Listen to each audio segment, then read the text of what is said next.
Good evening, everyone, and welcome to our webinar entitled Early Amputee Rehabilitation Part 2. So if you haven't caught the first part of the webinar in this series, then please head over to our website and you'll be able to check that out. It's still available there.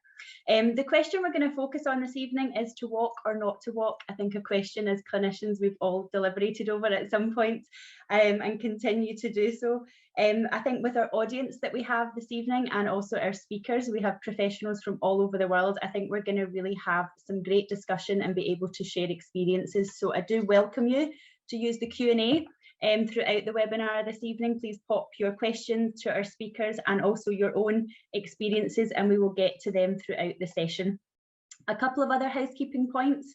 The webinar will be recorded, so you'll be able to share this with colleagues or also view it again should you wish. And you will receive your e-certificates to your email address within the next few days. So do thank you for joining. I hope you enjoy the evening. I'm going to hand over to my colleague Richard, who's in our head office in Manchester, and he's going to introduce you to the rest of our academy team and our speakers. I'll hand over to you, Richard. That's great. Thank you, Katie. Good evening, everybody, and welcome to Stockport. It was a beautiful sunset over the viaduct earlier. We almost spotted that. But again, thank you, Katie. You made reference to part 1 of this early amputee rehabilitation. In the first part, we looked at surgical techniques a little bit, but looked at wound management, volume control, and looking for a seamless progression into regular amputee rehabilitation. Looking at focusing on positive functional outcomes and also reducing hospital stays. A little bit of a different take on it this evening. To walk or not to walk, that is the question. We're looking really at that user group who are maybe at the margins of potential in terms of useful prosthetic rehabilitation or useful functional outcome, and maybe those people who are on the borders of perhaps using wheelchairs only and not going on to prosthetic rehabilitation. We are going to discuss that in some detail. We have some good colleagues of mine. I'm going to introduce you to them now. First of all, we go down to the south to Cornwall, and somebody who some of you may be familiar with, that's Mr. Neil Hopper. Good morning, good evening, Neil. Evening. Welcome, thank you for joining us. You're going to introduce yourself a little bit later. You're first up. And then we go up to Glasgow, where we have a good colleague and partner of ours, Dr. Fiona Davie-Smith. Good evening, Fiona. Welcome. Thank you for joining us. Good evening. Thank you. Thank you very much. And then we're going over to Jönköping in Sweden. And a colleague of mine, David Lindgren, he's on my academy team. And David's going to be talking a bit what he's been doing today and out with one of our customers in a prosthetic facility. And has been conducting a couple of interviews with them about the user groups and the user profiles that we're working with. And then we're going to Reykjavik, Iceland. It's a proper tour this from a good friend and under colleague, Andy Batt. Good evening, Andy. Great. Andy we've known each other a long time. He's actually from the northeast, but is based in Reykjavik, and he'll introduce himself a little bit later. And then in the office, I can't go around everybody just now, but we have my colleague Rachel, physiotherapist, Ollie Smith, who's one of the prosthetist colleagues, and we also have Polly, who's with us, and we'll introduce her a little bit later on, a limb user, and good colleague Giles, he's on the buttons this evening, so a big thanks to Giles for all the effort that he's put in. Right, before we carry on, what we're going to do is we're going to do a poll, and that really is for you to introduce yourselves to us. So Giles is going to put a poll up, and if you would just tick the box which best describes your role. There's some options here on the screen, and that just gives us a bit of a heads up as to what proportion of delegates we have in the audience this evening. So keep those buttons, pressing all those buttons, and we'll see when the results come up. Giles, maybe you can give us an indication when we're rolling up. Okay. We do know that we've got quite a varied audience with us this evening. So traditionally our events have been towards the clinical teams based in prosthetic rehabilitation. And we have also some physiotherapists who are part of that group. But we also know that we've got some people at the beginning of the amputation or the amputee journey. Some surgeons who are involved with a variety of referral pathways into what we would call our service. So there, I think we can see on the screen, mostly physiotherapists and prosthetists. We welcome our other colleagues. We never quite know what to put for that, but we've got a good cohort of the others. So if you're one of those, welcome. Great. Have I missed anything off team? No, good. We are good to go. So Neil, if you are ready, we will go down to Cornwall and let you start. And if you'd like to introduce yourself, Neil, to the audience, and we'll hear from you. Brilliant. Thank you very much, Richard. My name's Neil Hopper. I'm a consultant surgeon down at the Royal Cornwall Hospital down here in Truro. Yeah, we had a fantastic sunset as well. I'm just going to talk a little bit about the sort of more surgical side of amputations, and specifically transfemoral amputations. It's a huge subject. There are about 10,000 major limb amputations in the UK per year, and in 2020, 4,818 of those were transfemoral amputations. So I'm hoping my talk is more sort of technical aspects and some of the decision making we make as surgeons, and I'm hoping it'll dovetail in with what Fiona and Rachel are going to talk about shortly. So I'm a surgeon, and surgeons always start their talks with historical perspectives. We're obsessed with history. If you don't know where you've been, you can't tell where you're going. So amputation's the oldest surgical technique, really. And there's some mummies in Egypt that have been dug up with prosthetic limbs, but it was only really described properly by Celsus in the 1st century. In those days, the limb was chopped off quickly and dipped in hot oil or tar to stop the bleeding. Things really changed when Paré came along in the 16th century and invented a way of clamping off the arteries so they could be ligated, and all of a sudden amputation became a lot safer. There was still the one cut amputation where the leg was, or the limb was just chopped off, but then later developments, we got to the 2-stage and the 3-stage amputations. The 2-stage where the skin and soft tissues were cut separately from the bone, and then the 3-stage where the skin, soft tissues and bone were cut in individually. And nothing really changed until Langenbeck came along in 1810, and he developed the soft tissue tension-free flap. And essentially, that's the technique we've been using ever since. So for 200 years, nothing much has really changed. And to some degree, that was reflected in reasonably poor outcomes for amputation surgery in the UK. So that really started a concerted effort to try and improve things. And there was an NCPOD paper, and the Vascular Society produced a quality and improvement framework. So this was all done to improve safety of amputations in the UK, and it really worked. Long gone are the days now when the trainee surgeon would be doing the amputation at the end of the list while the consultant had gone off to the golf course. I really timed my career badly. But yeah, so an amputation is now well and truly a consultant operation, and this attention has improved outcomes palpably. But it's still a very difficult procedure to do, and there's some very difficult decision making around amputations, and it's partly science, partly an art, and partly gut instinct. But there are a few sort of things that really a surgeon thinks about before embarking on an amputation. And the first question really is a major limb amputation appropriate? Is there something else that can be done? Can the limb be saved? Is the patient fit enough to undergo the surgery? And then the next two thoughts are really very much intertwined.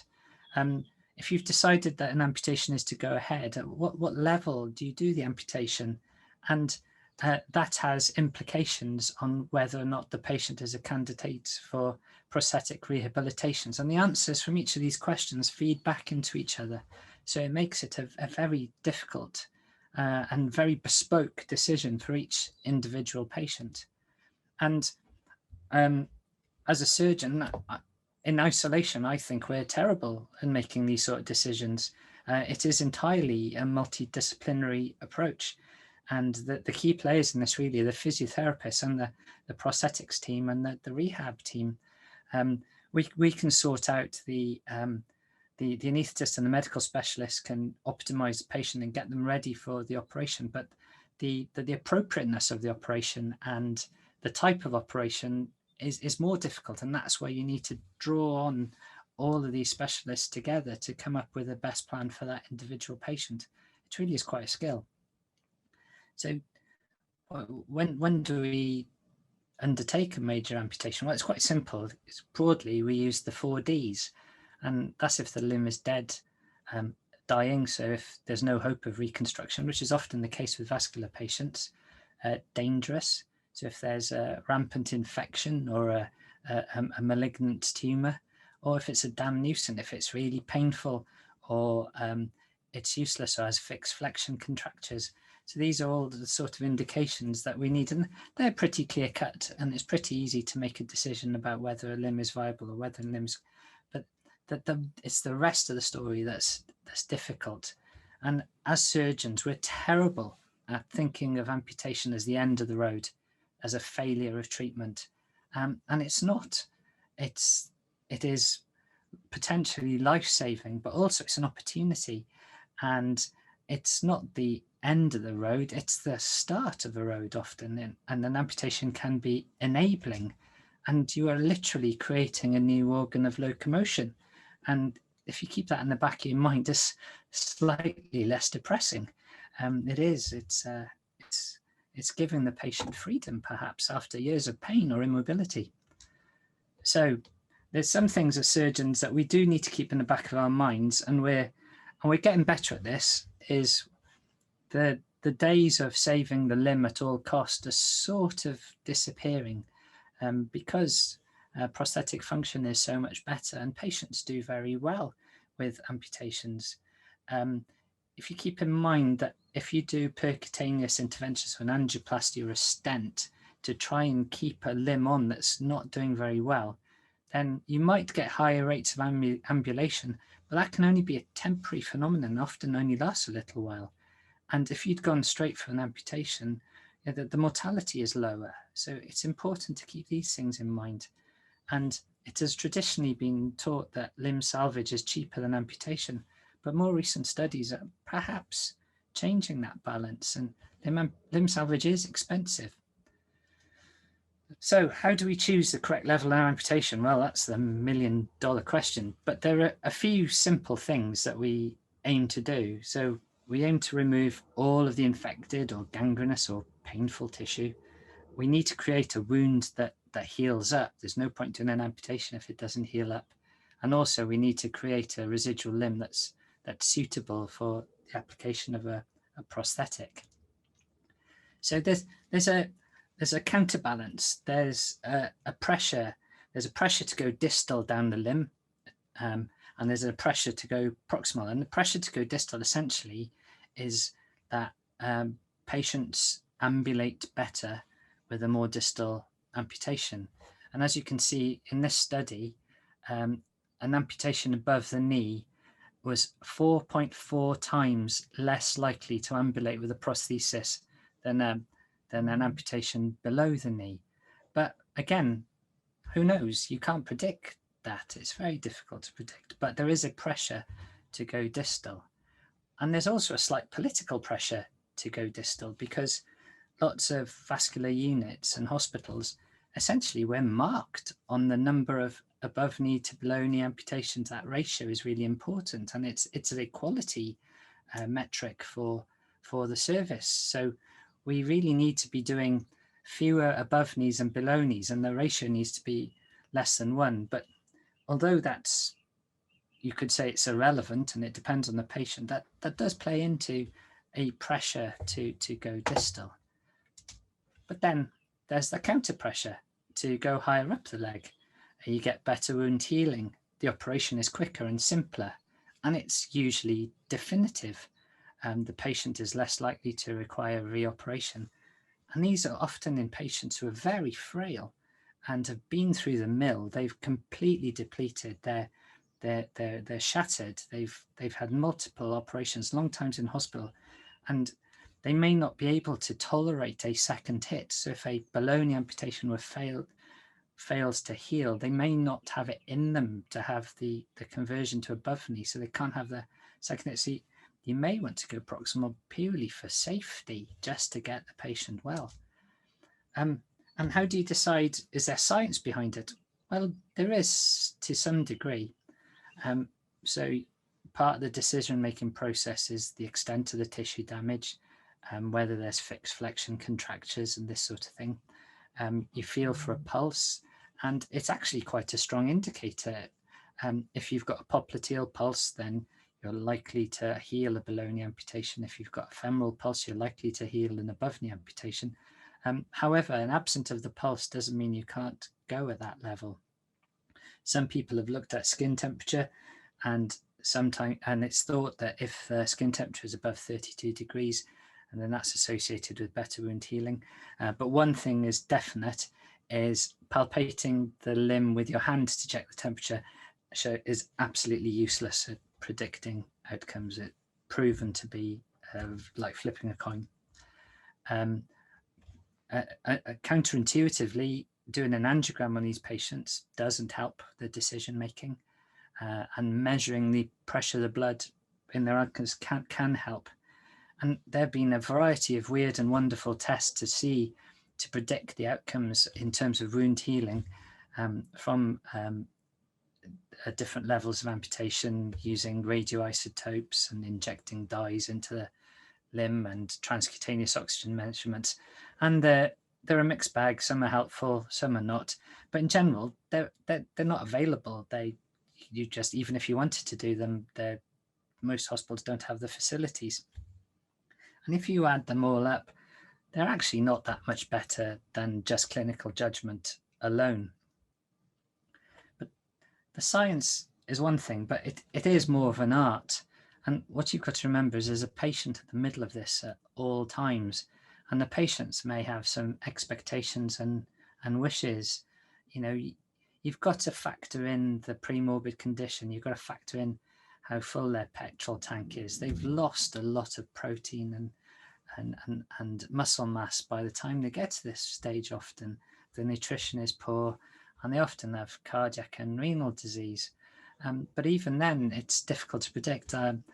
We measure the ejection fraction of the heart, and you know, I've met patients who are ballroom dancing with ejection fractions that should not be compatible with life. So it's very difficult to know.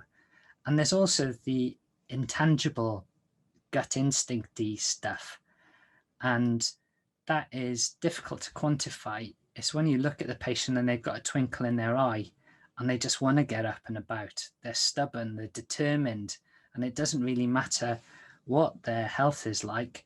They may have goals such as go walking down the aisle at a granddaughter's wedding, and I find often the healthcare assistant is quite a good person to talk to. They spend a lot of time with the patient and get to know them, and they can give you a good idea of what their attitude is like. And it really is important. And, you know, I might get thrown out of the Vascular Society for this. It's like the magic circle. I'm giving away the secrets. We don't really know how to predict how patients are going to do. So often the best policy is to just go for it and give them the opportunity and see how they get on. And I think more and more throughout my career, I've come to realize that you can't predict the outcomes of these things. And I thought there might be a couple of trainees from surgery in the audience. So I just wanted to give two little tips, technical tips on transfemoral amputations that I found useful. Is when you're doing a transfemoral amputation, make sure you wiggle a leg around before you close the skin up to make sure everything is loose enough. And remember to suture the hamstrings to the front of the femur, especially in young patients who are strong. Otherwise, the femur falls into flexion at the hip. So yeah, that's me talk. So I'm going to hand back to Richard and take it from there. Thank you very much. That's great. Thank you very much, Neil. I have a question. I'm joined by my colleague Rachel here. Rachel's a physiotherapist, specialised in amputee rehabilitation, works with us at the moment. But Neil, I have a question for you, and you've mentioned it briefly there towards the end, but you know your patients. Do you have instinct feeling in terms of their prognosis, whether they will be successful users of the prosthetic service or whether they'll be wheelchair users? And is there any formality to the relationship of those various services that patients get referred into? Yeah, so to answer the latter part of your question first, certainly down here in Cornwall, we have a policy of referring everybody for consideration of rehab. There's just a blanket policy, unless the patient is very palliative and clearly not going to leave the hospital, then we try and give everybody a go. And you just don't know which are going to succeed and which aren't. I think it's hard to put a handle on it. I think patients do better than we think. I think as surgeons, we're very pessimistic. I think we tend to write patients off early. And certainly it does boil down to, if a patient's given up and they're depressed and they don't want to go ahead, then it's very hard to get them going. But yeah, you're right, it's a gut instinct. And certainly if they're scoring high in the life-o-meter, despite their comorbidities and despite their frailty, they actually do pretty well, I think. The number of patients I've had walk into clinic who I never thought would ever get up and about astounds me to this day. So yeah, who knows? Okay, that's great, thank you. Do we have any questions, Katie?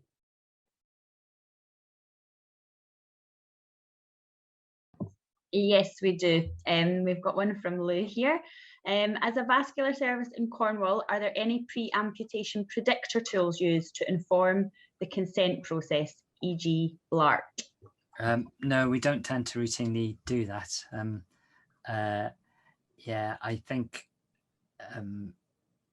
yeah, there's always room for these predictor tools, but we've never found them particularly useful. And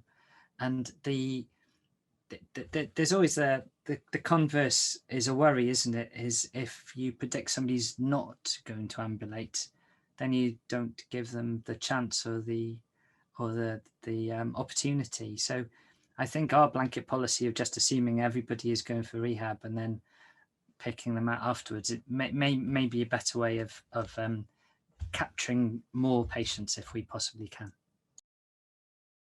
Okay, thank you very much. We're going to move on now. We'll take any other questions, Katie, as they come up a little bit later. Just conscious of the time. Introduce my colleague Rachel, and Rachel's going to move the discussion on now into physiotherapy, therapy services. Yes, over to you, Rachel. Thank you very much. And thank you, Neil, for that, because that's going to flow really nicely actually into what Fiona and myself are going to be discussing next as well. So we have Dr. Fiona Davie-Smith, who is one of my physio colleagues up in Glasgow. I think she's going to introduce a little bit about her role, because again, it's a little bit different to your typical prosthetic limb centre physio role there. Hi, Rachel, thank you. Yeah, I suppose, I mean, my background has always been in vascular, inpatient, and then moving from vascular inpatient into our limb fitting centre. I undertook my PhD looking at the quality of life after amputation, specifically from Diabetes UK perspective. So I've got an active role in SPARG and BACPAR, so I'm kind of full of numbers and things, but ultimately at the moment, my role is now in specialist prosthetics, so I'm looking at the much more active patients. But I think just focusing on what Neil was saying there, I think coming back to that comment, the twinkle in the eye, I think if somebody feels that they can do something, then they're the ones that always prove you wrong. So I work in a very large regional limb fitting centre in Glasgow, the largest in Scotland, and we have 5 primary patients every week at the clinic, and my colleagues who I think are on this have much more insight into the actual day-to-day runnings, but it's a purely outpatient facility, and we take patients from all over the west of Scotland for prosthetic fitting. So with your assessments for, if we're talking about a new transfemoral amputee patient, what would your multidisciplinary team assessment look like? So just as Neil was saying, it comes very much from the physiotherapists. The physiotherapists refer in quite a lot of the time. That will be based on how well the patient has done in the hospital setting, but often will be patients who have gone home and then improved and then have requested to then be referred for limb fitting. We have a tool called a transfemoral predictor, Louise Whitehead developed a few years ago, but we do that in conjunction with cognitive examination and also their LCI-5, the Locomotor Capability Index. And then we look at what their goals are, but ultimately we know from a SPARG data, which is one of the largest databases for all amputees in Scotland, SPARG data shows us that 40% of all amputees will be limb fitted. And when you look at that 40%, only 25% have got transfemoral amputation. So the numbers are not great because the majority of our patients are vascular patients, they're PAD with diabetes. So it's really important that we do make sure that we get it right and we give people, I agree with Neil, we give people a chance, but we have to only give people a chance if they can demonstrate not just that they've got the twinkle in the eye, but they're cognitively capable of managing it, that they're safe to manage it, and they've got the ability with their comorbidities to do it without being detrimental to the rest of their health. That's it, because these patients are likely to be the ones more at risk of, as Neil was saying, being possibly more frail, having more issues with these comorbidities, that they could potentially be needing further surgeries for limb salvage on their sound side as well. So these are the patients that overall, surely we're looking at, you know, what their quality of life is.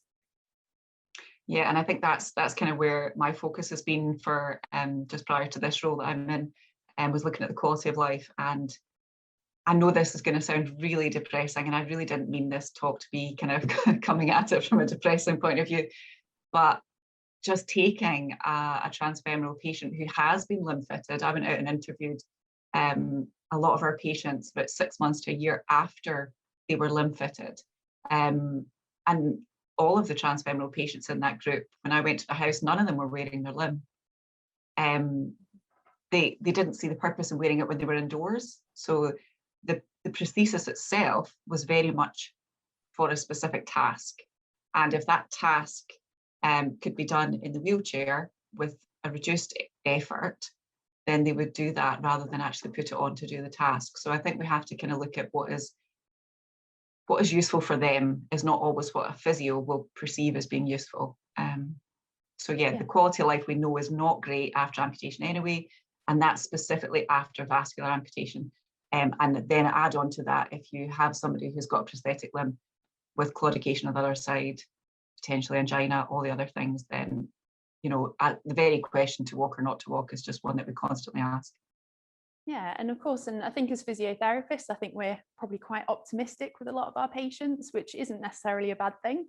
But I think that we've had this discussion previously where, you know, when it comes to goal setting, particularly with these types of patients, we want to do everything we can to get them up and mobilizing. And actually, are we pushing goals on these patients when actually all they want to do is sit at home comfortable and be able to do whatever it is they need to do around the house? Because these are the slightly lower mobility level patients that we're talking about, aren't they? Yeah, and I think there's definitely an aspect, and I know I'll probably get slated for this, but certainly one of the projects I did back in 2012 was looking at the gender and the impact of that on limb fitting. And we know that females who are transfemoral don't tend to do as well as men who are transfemoral. And I'm talking about PAD as one of the reasons. And I think we've got some slides on it. And I think some of the insight into that is, again, to do with the actual tasks that we're asking people to do who have limb fitted. And certainly from a female point of view, well, certainly from a male point of view, one of the big triggers for them is to be able to go to the toilet, to stand up in the toilet. But for women, having a prosthesis on to go to the toilet is actually quite a hindrance to them. So it is difficult. And I think it's the age-old question. We don't know why women don't do as well of that age when they've had a transfemoral amputation. I think they do get the limbs, but it's whether they keep using them is the big question. So these are just some quotes from a couple of my patients. And again, I apologise to my Glasgow colleagues because, you know, they are an incredibly good limb fitting service. And this makes it look like they're not. But actually, I think it's the reality of 6 months or a year down the line. Patients who've got PAD, they have problems with other limb. They tend to be quite limited.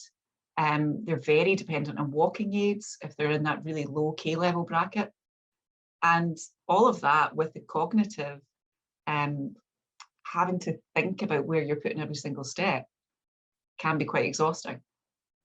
That's it. And I think for a lot of these users as well, I think if we carry on to the next slide, there's a few more quotes there as well of the comfort of the prosthesis and the suspension, as well as the weight of the limb, and all these things sort of they come together to almost put users off, I think, wearing their prosthesis.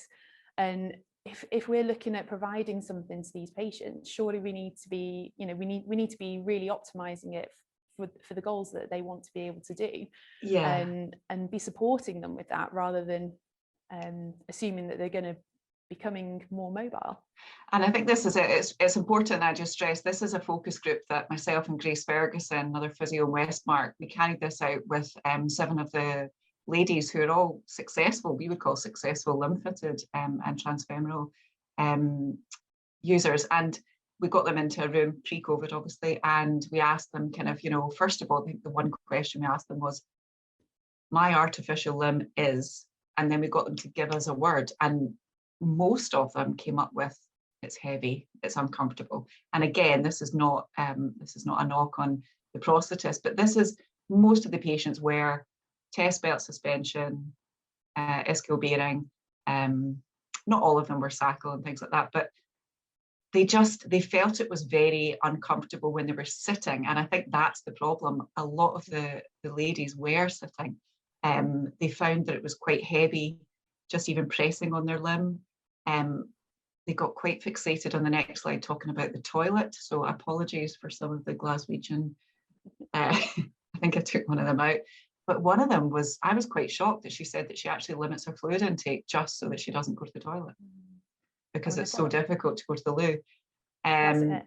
I had a conversation yesterday actually with a new amputee who'd just getting her first fitting of a limb, and she turned around and said, "How do I go to the toilet?"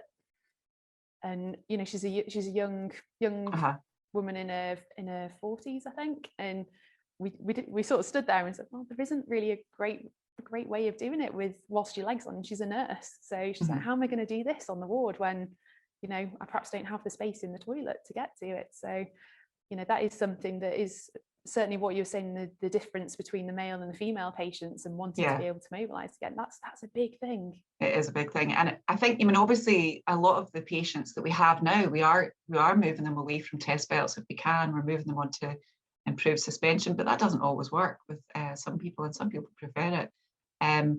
We're also looking at sockets that are less reliant on that lateral wall, but again, that requires a lot of physio input to make sure they're strong enough to manage it. And I think the last quote here is really impressive, because it's very much, well, actually, forget the fact that it's exhausting, the crutches, the concentration, everything.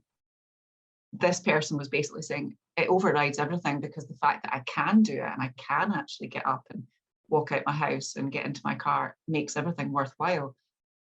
And I do think you need to give people a chance. I think the problem is, as a physio, and I'm sure my colleagues will agree with me, our early walking aids have been the same for 25 years, 30 years. So we're doing a lot of our assessments using the early walking aids that we've always used. And for a transfemoral patient, ultimately that's either your femoral or your PAM aid. So both of which are they're not ideal and they're one size fits all. So we're asking them to perform lots of tasks. I often think if you can do it with these, then you'll do it with anything. That's it. And I think talking back to that male-female divide again, we have very different anatomies there. And the early walking aids, the femoral in particular, is just one size for both male and female. So it is something that perhaps needs to be taken into account when you're using early walking aids to help trial these patients and really see if they are going to manage with a prosthesis. In saying that, I did have a patient and the other week, and actually on paper, just a bit like what Neil was saying, on paper you would have said no chance, he'll never manage. And he came in and it was the twinkle in the eye. He did every single thing that we asked him to do. His determination was absolutely paramount, and he has since gone on to be really successfully managing with his limb, because he has an inert motivation to actually do it, and he has a purpose to doing it. And I think that's the difference. A lot of the studies I did were it wasn't just about the prosthesis. It was about if somebody got limb fitted, it was really about what was their purpose though? What were they going to do with it? Where were they going to go?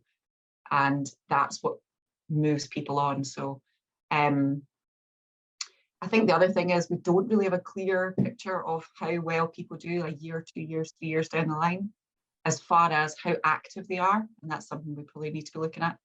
And again, I think if we had something that was a bit more kind of realistic in terms of early walking aid, it might be a bit more useful from a physio perspective. Yeah, definitely. Brilliant. Thanks very much for that, Dee.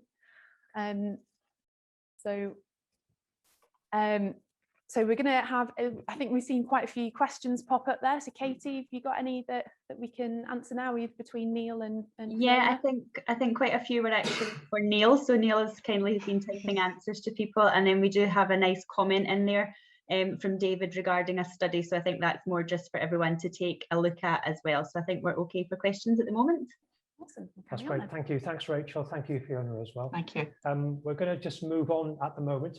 And one of the issues is that Össur, our organisation, is a global company. And my colleagues that I'm working with today, we're part of a North Europe group. And it's very, very evident that there are different healthcare regimes around the world, yet the end user requirements are common. It's absolutely a common theme. So when my colleagues and I are talking about concepts and ideas and looking at the evidence and the research and maybe products and solutions that we have, they do fit into some places better than they do others. But absolutely, like I say, the language of the end user is the common denominator through all of this. So I'd like to introduce now into the discussion my colleague David Lindgren. He is a prosthetist in, say, Jönköping, part of Sweden. David, you've been out today with one of your customers having a chat and a conversation. How's that been? Yeah, it was good. Some technical issues due to the COVID situation. We had to do it remotely, but it was nice to have a chat with an old colleague that Emil is. So David has been out, say, having a discussion with his colleague for the purpose of this event today.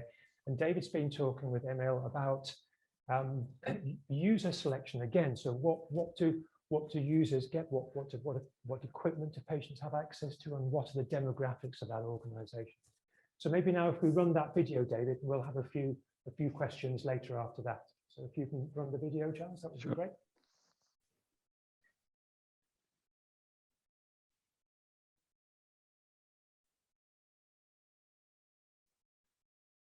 It's coming.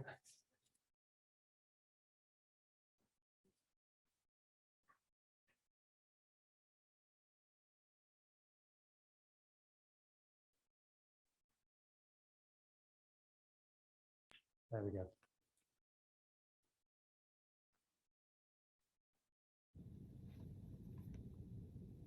Hey guys, welcome to Jönköping, Sweden.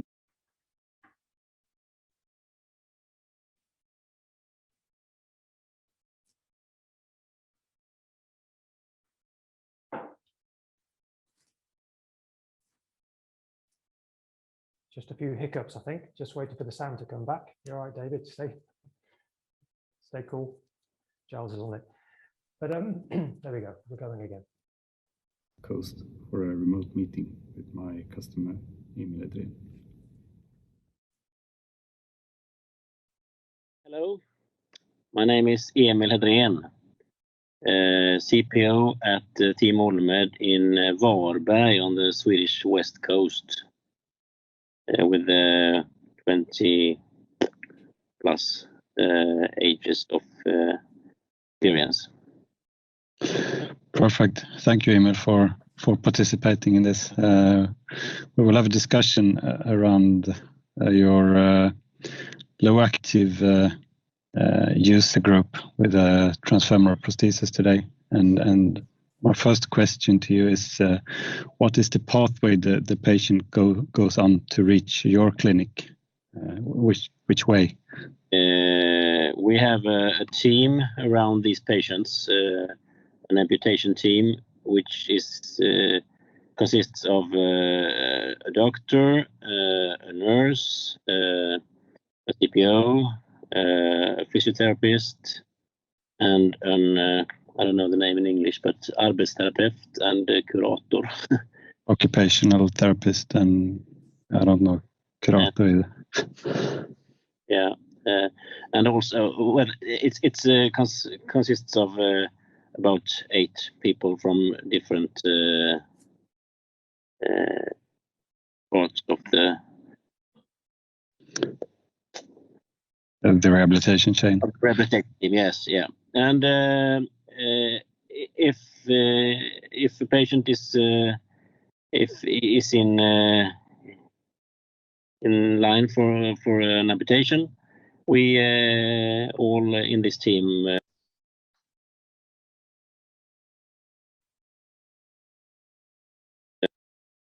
gets informated, and the referral is written. Nice. Is there how is the way with the user?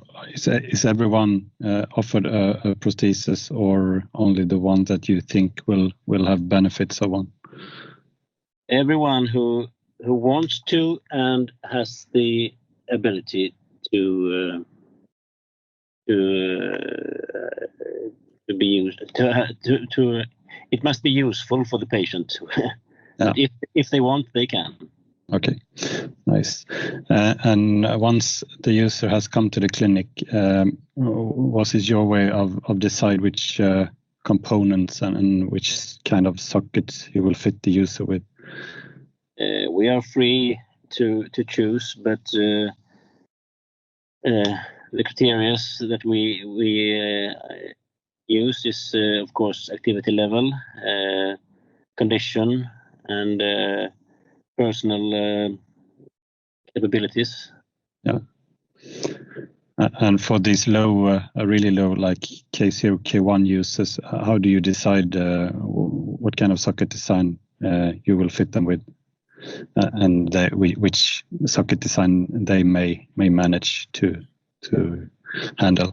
It's based upon my experience as a CPO, but our first choice is always direct sockets if we can, and if the stump is not suitable for direct socket, for example, if it's a very, very narrow stump or something like that, then we use sometimes casting with a plaster of Paris, and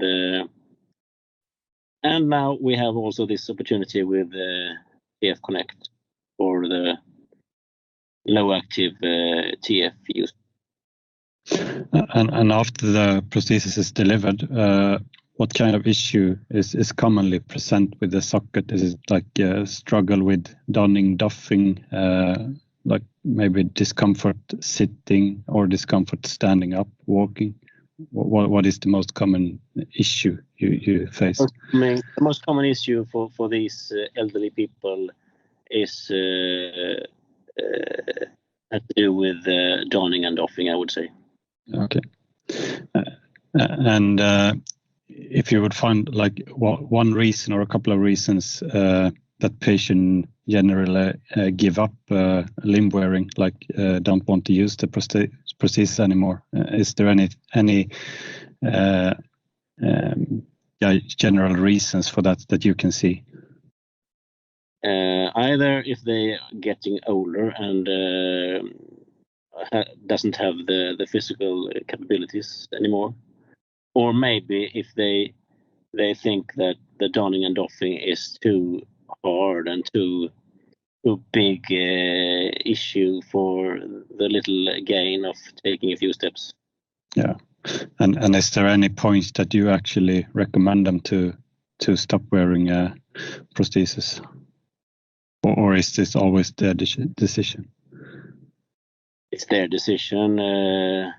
Mostly they're free to quit if they want to, but I don't make them choose. They have to choose by themselves. Yeah. Okay. And do you see any any reasons where patients succeed with limb wearing with this elderly or low active population?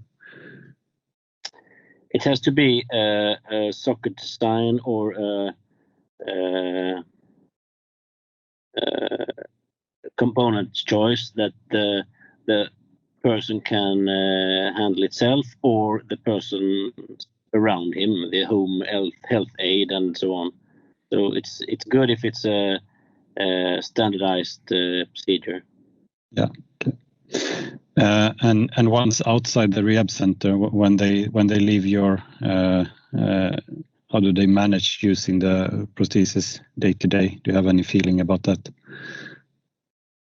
We have some very old people, 90 plus, that can manage all by themselves and stay at home, even with stairs, actually.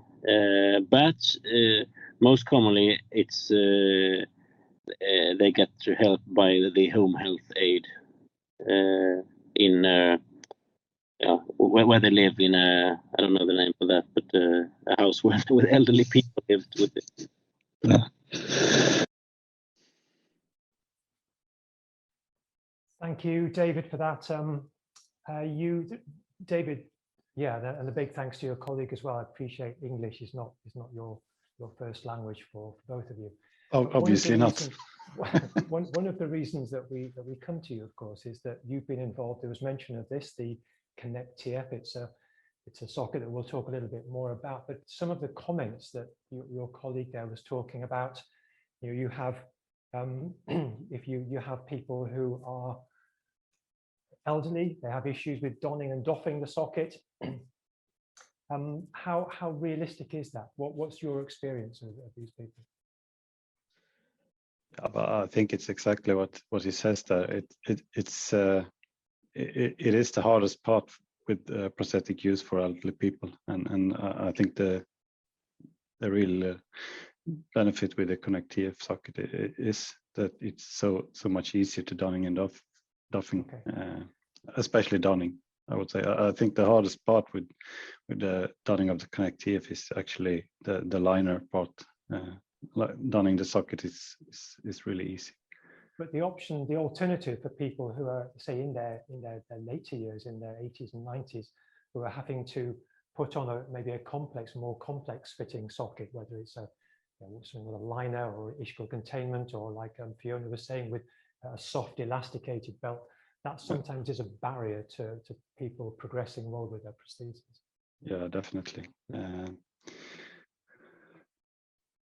Yeah, I've met users during this last 1.5 years that we fit with the Connect TF that actually had given up prosthetic use, but started to use prosthetic again, and also like the ease of use make them use the prosthesis a lot more hours every day than before, and it's not only a tool for training, it's something that they can use in their everyday life at home, because they can, for example, they can sit down and don on the prosthesis instead of standing up and go into the socket and these kind of things. Okay, that's great. David, thank you very much for that. We are going to come back to you. We're going to go to Reykjavik now. We're going to see that video from our colleague Andy. But Andy, if you're just there, you can give us a wave whilst Giles gets the video loaded up and good to go. Andy is one of our R&D engineers. He has a long history in cybernetics and prosthetics and has been working on many projects. But when we get this video up and going, we'll see an idea that he's been working on, which has absolutely been looking at assisting people who are on the margins of prosthetic rehabilitation to get useful prosthetic use.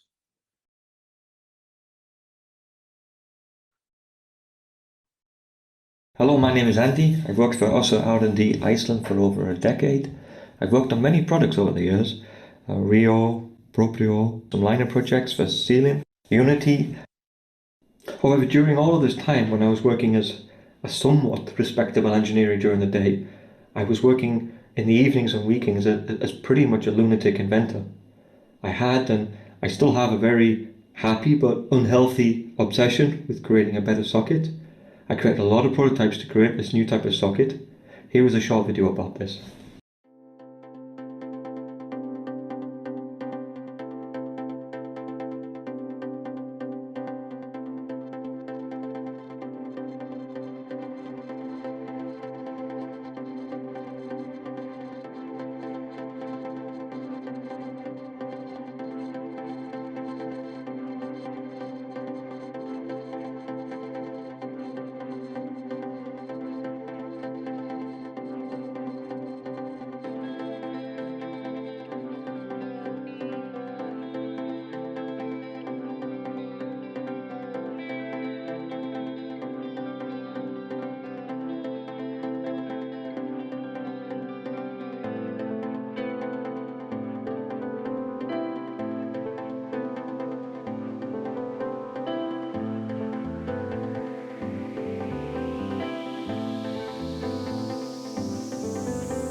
Okay, so after a lot of prototypes, we created a prefabricated socket that could be worn comfortably for several days. With this new piece of technology in my hands, I went to the management at Össur and started the discussion on how this technology would best turn into a product. To be honest, I was pretty sure that they would ask me to turn this technology into some kind of sports socket, because I think in many ways this is the fastest, easiest way to do this. But what they asked me to do was, it kind of surprised me. We were asked to turn this technology into a very low active socket, to even create a socket that would allow some people that are currently unable to use a prosthesis because they're so frail and elderly and have issues donning and doffing, for example, to allow even these people to use a prosthesis. So we began with a process called, or a research method called a contextual inquiry, which is, it's a bloody awful name for, it's such a mouthful, but what it really means is that instead of going to somebody, an amputee, and saying to them, on a scale of 1 to 5, how happy are you with your prosthesis? Instead of doing that, what we do is we go to people's homes and we get them to show us, and that's the key word, is show. So we ask them to show us a typical day. So for example, we would ask them to get into bed and then show us how they get out of bed in the morning. So this chap here, Bob, he told us that when we actually ask him to get into bed and show us the process, he tells us that actually he doesn't get out of bed at 6 o'clock in the morning. He gets out of bed at 2 in the morning to go to the toilet, and 4 in the morning to go to the toilet, and 6 in the morning to go to the toilet. So we said to him, well, can you show us at 2 o'clock in the morning how you get out of bed and go to the toilet? And he says, okay. So you can see on this page here, we have like a little map. And what he told us is, when he puts his leg on at 2 o'clock in the morning, he doesn't put it on correctly. He deliberately puts it on incorrectly. So he has a sealing liner with a detachable seal, and he deliberately doesn't put the seal on because he knows he only has to take a few steps to get to the toilet. So it's secure enough in his mind to do this. And then we ask him to show us how he goes to the toilet, and he tells us that sitting down to the toilet is difficult in the middle of the night. He's slipping and sliding around on the seat. He finds it uncomfortable, he's unstable, and it wakes him up. So he has a hard time falling back to sleep again. This next guy, Mark, it's an interesting case. So I said to you a few moments ago that we would like to design a prosthesis so that even some people that are currently unable to use a prosthesis can use it. And Mark's a good example of someone that I think shouldn't get a prosthesis. So he's 83-year-old, he's in a nursing home, he's a bilateral transfemoral transtibial, and if you talk to him, he's very happy. He's basically driving around in an electric wheelchair. He's a bit of a flirt with the ladies. You can see that on his stomach there's basically a small blanket. This is a fire blanket because he likes to smoke and sometimes he falls asleep. So this blanket here stops him from setting himself alight. And these are the few things that he basically needs and is happy with. And I think for us to go in there and say, you need prosthetics, you're just making an inconvenience for him. So he's a good example of someone I would say that as we currently stand, it's too much trouble to give this person a prosthetic. So after studying many people, and we went to nursing homes, we went to individuals' homes, we spoke to physiotherapists, prosthetists, occupational therapists, carers, families of people that were caring for people, and we got a lot of data, and we put it up on the wall. And the tricky thing is sometimes you can do a piece of research like this and get data and know that it's important and know that you want to get this into the product to have an effect. But sometimes it's hard to communicate this, and sometimes it's hard to kind of crunch it down into these are the requirements of the product. So as a way of communicating this, we used these spider charts. So this is the first one. This is, if you do have an amputation, there's several ways you can compensate for it. For example, a prosthesis. You can use the rest of your body to compensate. So this is not just upper body strength, this is also kind of like confidence and balance and things. You can use the environment, which we use quite broadly. This is not just handrails and adaptations to the home. It includes family and friends and carers. You can use a wheelchair, or you can use sticks and crutches and things like that. So if you're a K4 or a high active guy, typically what you're using is a prosthetic and the rest of your body to compensate. As you decrease in activity level, what you find is that you start using other methods of compensation. So you'll start using sticks and crutches more, maybe relying on your family and friends more, and a wheelchair. Maybe you have a wheelchair in the car and you use it if you're going to do a long journey or go to the shopping centre, you might use a wheelchair. If you're a K0, which I'm defining here as someone that's an amputee but is uneligible for a prosthesis, you're basically using a wheelchair and your environment. So if you did want to get some of these K0 guys and transition them, it's actually quite difficult because there's a lot of learning to do. You've got to learn sticks and crutches, a prosthetic, the rest of the body to compensate. So it's a difficult thing to do, but not impossible. If you have a prosthesis, there's certain activities that you'd like to do. For example, walking, donning and doffing, going to the toilet, the shower, sitting down and transferring. And talking to different activity levels, what we determined was, in a strange way, walking wasn't the biggest problem. Donning and doffing was almost universally bad. So even if you're a very high active guy, you would still describe donning and doffing as kind of a pain in the ass. It takes time to do it, and it can be annoying. Worst case is sometimes we've seen amputees that are able to walk on the prosthesis, but they can't actually don and doff the prosthesis themselves and need help. Going to the toilet, I mean, this is a taboo in some sense that a lot of people don't want to talk about. But again, it's universally bad, I would say, among transfemoral amputees.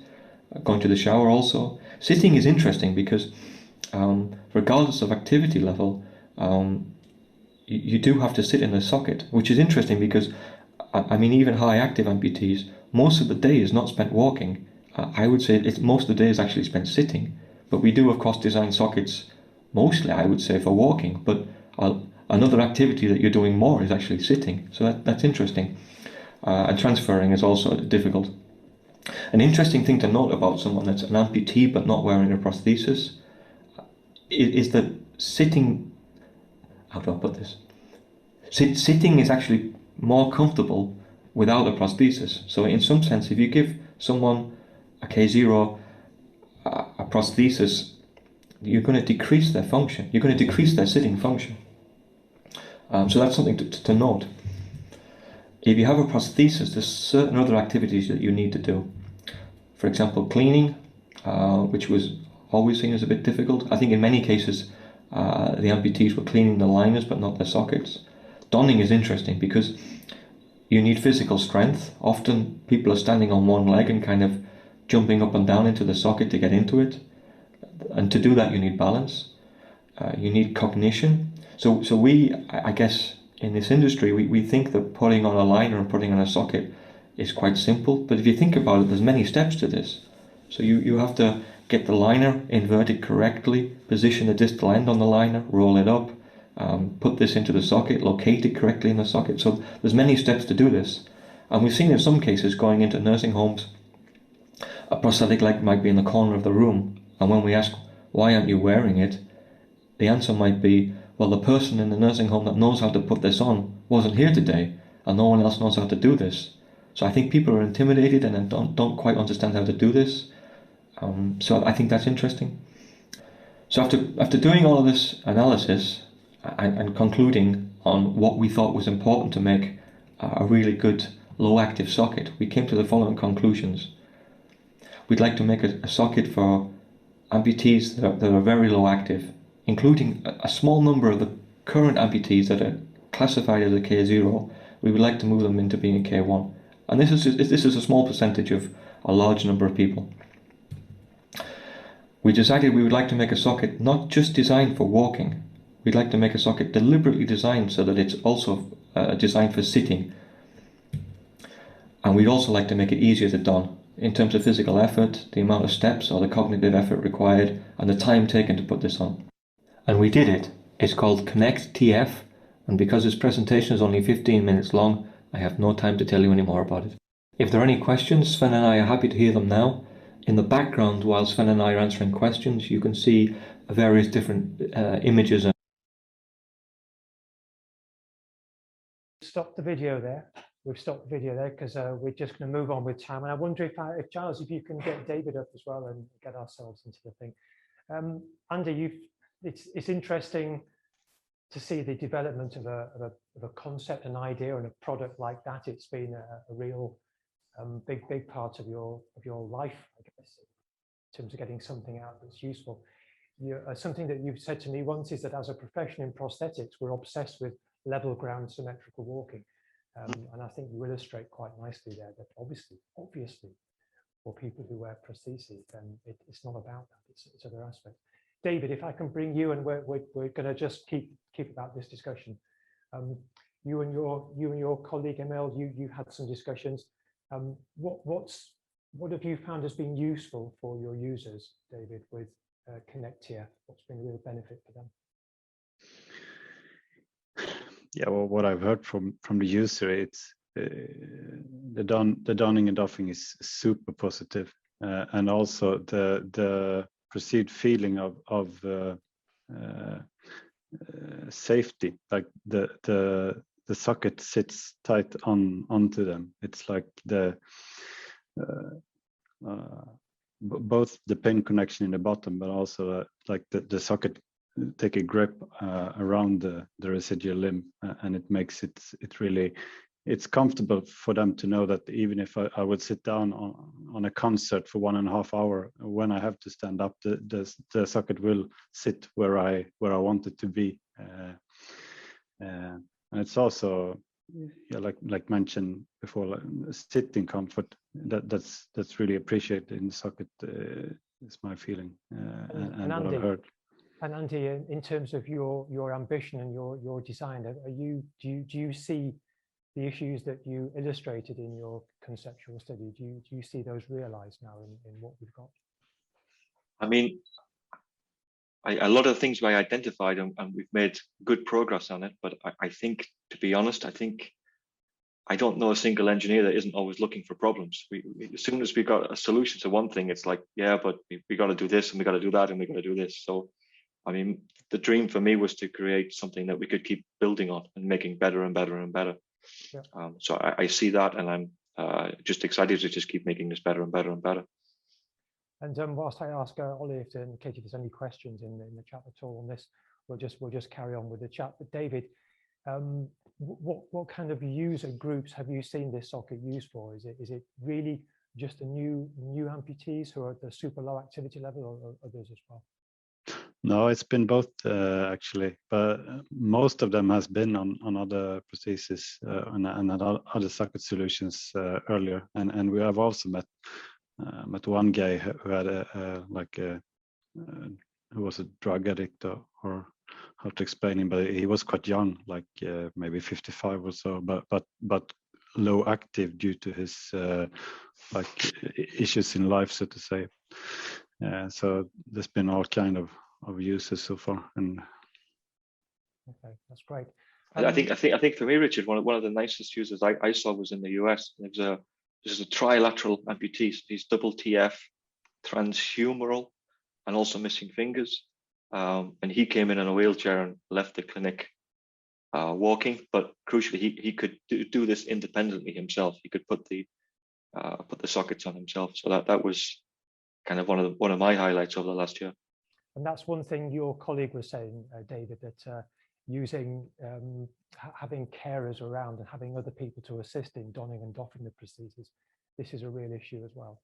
Yeah, I mean, and I met one user with it's an old farmer with osteoarthritis in his hands. Like, they were really not functional at all, but he was capable to put on the Connect socket without any issues. So, and he was super happy about it, and he wears it, like, I think he's one of the first that actually got to wear it outside the medical office study.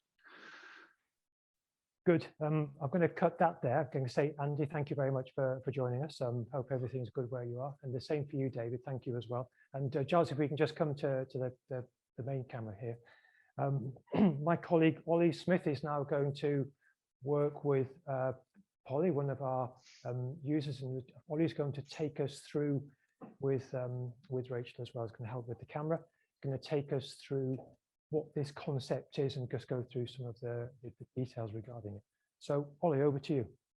Thank you very much. Good evening, everyone. My name is Ollie. This is my friendly user, Polly, the dynamic duo, as you remember us by that would be great. Polly obviously is not your standard K0, K1 user, but she's very kindly here to help us out this evening, just so I can give you a quick demonstration of how simple Connect TF is to use. I'm sure you realize some of your K0, K1, KT patients, they do spend a lot of time coming in and out of hospital appointments. Unfortunately, most of the time you see these people come out the ambulance transport and you see them being pushed down the corridor, holding their leg in a brown paper bag for you to do some tweaks or trying to remake the socket for them just to get picked up by ambulance and then leave once again carrying their leg in the brown paper bag. So it's easy to adjust. It's really simple to fit as well. Here we have Connect TF on Polly's leg. Once again, Rio is obviously not a K0 knee. It's Polly's standard knee. So in order to stop kind of changing too much for this evening, we've just left the prescription currently as it is. So as we take Connect TF out of the box, we do have some cosmetic covers that we need to remove. There's one on the medial side, which I've already taken off. And we can see here we have a height adjustable screw here. And then we have one on the lateral side as well. I just have one more screw to remove from here. So just with a crosshead screwdriver, really simple to take out. And then what we're left with, I can just get that out.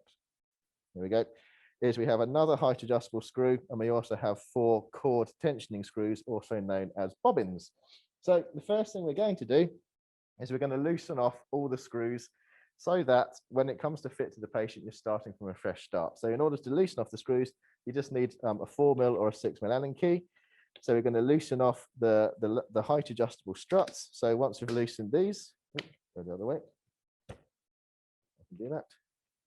Once we loosen that one, and we've also loosened the medial one as well. You can now see that when I do undo this, we can see we have some element of height adjustment now on the actual struts themselves. We have different sizes of Connect TF, and more information can be found on our website.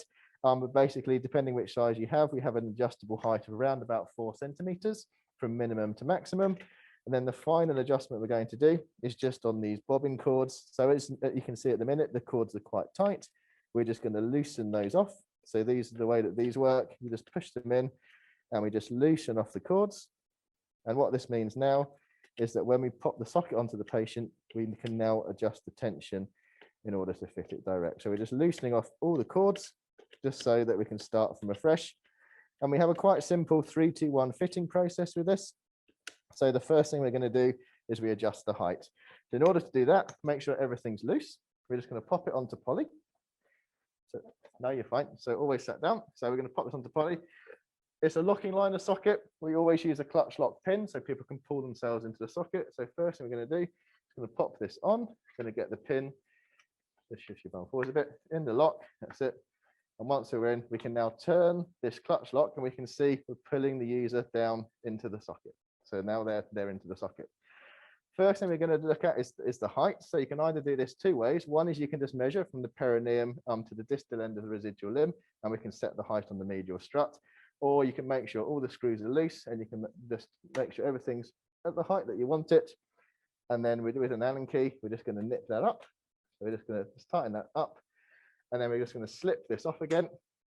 And we're going to make the lateral strut match the medial strut so that we have a nice flowing shell shape here. And we're just going to retighten that lateral strut up like so. There we go. And we now have the height of the socket set. So obviously this is something you wouldn't really have to change that often because it's not often that patients' residual limbs unfortunately grow just longer or shorter. Then now we have the height correct. We're just going to pop this back on Polly. So you can see really easy to put on and off. Going to make sure that these 2 distal screws are undone as well. The next thing we're going to do is we're going to close the lever. So at the minute the lever's open, because this means all the shells are open, it's really easy to pop on. We're just going to close the lever, and then with a torque screwdriver, which we're going to start off at 1 Newton-meter, as we can see here, then we're just going to tighten up all the cords. So we just push them in, and you can see as I tighten the screwdriver, it's actually tightening up the socket. We're going to do that all 4 bobbins. 2, 3, 4 till it clicks. And again. Then we're going to open the lever, close it again, because by doing this, we rearrange all those threaded cords inside the socket threading system. Tighten it up once more, like so. And you can see even after the torque screwdriver had clicked once, I can still get a little bit more tension on it. We're going to do that once more. So just open it and just close it again, and then just go around once more, like so.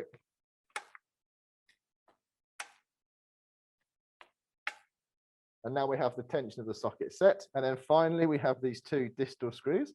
These aren't for alignment changes. What these do is these change the angle of these two metal struts that we have. These will set themselves. So once we've done the tension, we've done the height, these are now set themselves in their own angle. And we're just going to tighten them up with a 6mm Allen key. Just make sure that they're nice and snug. And that just locks these in place. So in terms of adjusting the socket, you can see if we ever need to adjust the tension, we just reverse the process. So the first thing we would do is we would undo these distal screws, then we tweak the tension, and then we would change the height of the socket if needed. But at the minute, that's the socket now set, ready to go. So Polly is able to stand up. Get you in place. Okay. Let me just, that's okay. Let's have a sit down again. So we can tweak alignment. Obviously, you'd normally do this between parallel bars. A funny click, which I think is this. Okay, and have another go. Should be all right now. A bit of a walk. Okay, no problem. Have a sit again. Undo these. Slight alignment tweak. Okay, try that. Bit better. Let's have a bit of a walk. Just see how we go. It's okay. And then, so the thing about this socket is to never stop adjusting it. Where are we looking? Oh yeah, perfect. So the thing about the socket is to never stop adjusting it, because you can always make things better. So we're just going to tweak Polly's alignment a little bit. Obviously, you'd have someone between parallel bars normally to do this, but it's really quite simple to adjust. And you can see how quick you can now get patients in and up and walking and away to physio without the whole need to do casting practice, standing up practice. Better? Okay. That's okay. Okay, it's nice and snug. So you can keep adjusting the tension. So if Polly needed the socket a bit tighter, or she lost a little bit of volume, all you have to do is get the user back, sit down, you just release the two distal screws like so, and you just tighten up the 4 tensioning cords, close the lever and open a few times, and then you just get the user back and you sit them down again and just tighten up the screws again. In terms of volume change, you can actually chase volume with this as well. So obviously patients will change in volume. I think since we saw you last week, we've tweaked it a little bit as well today. Polly's had it for about a week now. We sent her away with it last week. Just so if anyone has any questions, we can pose them to Polly. But other than that, I'm conscious we're a little bit short of time, so she'll leave it there. We can obviously make this better, but that's just a rough guide of how you fit Connect here. That's great. Thank you very much, Ollie. Thank you, Polly, and thank you, everybody else. That's sort of pretty much the end of the whole session. To walk or not to walk, that was the question. But you can see we've looked at the amputee journey through surgery, through to selection of what service they're referred to. And also really, I think, identified some of the challenges that many of users in the super low activity group have. And it's not about the usual criteria that us as clinical people in prosthetic service deal with. Accurate socket fitting, we're dealing with people with super limited mobility, maybe hand dexterity issues, cognitive issues in terms of donning and doffing, and also something we've not talked too much about, that people in early stages of their prosthetic or post-amputation rehabilitation, volume fluctuation. So always you're chasing the quality of fit with a regular socket, which of course, when that quality of fit deviates, then of course you're losing your functional outcomes. I might ask some of my other colleagues, Fiona, if you're still there, do you have any sort of concluding comments on your side? Hi, yeah, I suppose it just comes back to taking the physio head out of it and trying to speak to the patient and find out what is it they actually want to achieve. And do they want to achieve just walking to the bathroom or walking to the kitchen and coming back? And I think as physios, we're quite, as you were saying, we're quite fixed at looking at walking and alignment and gait things. And actually, it's far more likely to be about purpose and function and what is really important to that person. And if sitting is the important thing, then we need to look at that. yeah, I think that was quite evident, wasn't it, about sitting in Andy's presentation, Yeah. looking at that study. Yeah, it's another one of our socket concepts we've been talking about, and was mentioned by David's colleague there, was the direct socket transfemoral. This is a very different concept. It's another discussion for another day. But a lot of the feedback we get regarding this is sitting comfort, whether it's at home in the sofa, in the car, toileting. Again, it's a really big issue, but we're not really focused on these in sort of traditional socket making and traditional prosthetic rehab. There's a lot of challenges there, I think, in the future that can open the doors. But then I guess it's a question of funding. Can the service cater for it, and are we able to embrace this lower active user group, and also, as David alluded to, look after those in later years but who are super experienced prosthesis users, as their time is coming to a close and they're not as active as they used to be, and their needs are changing as well. So there's both ends of the user lifetime and the user spectrum. Yeah, a lot to take on board there. Do we have any questions or any comments? I've seen a few flashes going up. Yes, we do, and I think Andy has asked to answer some of them live. So I don't know if you want to answer a couple of those that have come through, Andy. I can. To be honest, I was trying to just write the answer, but I clicked the wrong button. So I guess I'm going to do it live. Sorry. No, that's good. Let's do it live. Yeah, we can go to you, Andy. Yeah. So we had a question from Grace just asking about what material is the socket made from? Yeah, so the structural frame is aluminium, and the kind of the flexible plastic pieces are polypropylene with a lining of TPE. And another question from Grace is, would the patient be taught to adjust the socket themselves if they have volume change? No, the socket is designed for low active people. Yeah, it's deliberately designed not to do that. Good, and just a nice comment there from Prof. Kulkarni saying, well done to you, keep it going and come up with a zip up socket. Okay. Noted. I think most of the other questions, I think myself and Neil have been able to type the answer to, and we will have a few that we'll get back to you on email, just some questions a bit more in detail about the product. So thank you all for those. That's good. Thank you, Katie. Thank you for that. And again, I'll just round up on this side before I hand back to you, Katie, for proper closure. But again, Neil, thank you very much. Thank you for joining this, and the same for you, Fiona, David as well, and you, Andy, again. It's been very insightful, I think, to have a discussion talking about some of the smaller user groups, but dealing with the very important matters that are really really relevant and really significant for users such as Polly. Polly presents herself as someone who's able and willing, but of course there's still those issues that affect everybody who wears prosthesis. Sometimes we lose sight of a little bit. Maybe we can focus a little bit more on some of those small details. But I'm going to say thank you as well to Rachel, Ollie and Giles too for keeping everything going. And Katie, I'll hand back to you. But from here in now not so sunny Stockport, I'm going to say goodbye. Yes, thank you everyone. Just to echo really what Richard said, I think this has been a great session and hopefully we can continue these discussions further. But yeah, thank you to all our speakers, to everyone in the audience for joining. If you do have any feedback, we'd love to hear it, and also for future sessions as well, please do give us your ideas and suggestions. We really enjoy doing these, and I think they're really valuable for the whole industry and profession. So with that, I wish you a good rest of your evening wherever you are, and we'll hope to see you again soon.